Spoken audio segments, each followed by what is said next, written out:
அழைக்கிறார் இயேசு ஆண்டவர். ஆவலாய் நாம் செல்லுவோம். அழைக்கிறார் இயேசு ஆண்டவர்.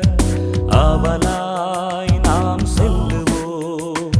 அவர் பலியினில் கலந்திட, அவர் ஒளியினில் நடந்திட, அவர் பலியினில் கலந்திட, அவர் ஒளியினில் நடந்திட, சாட்சிகளாய் என்றும் வாழ்ந்திட இந்நாளிலே அழைக்கிறார் இயேசு ஆண்டவர். ஆவலாய்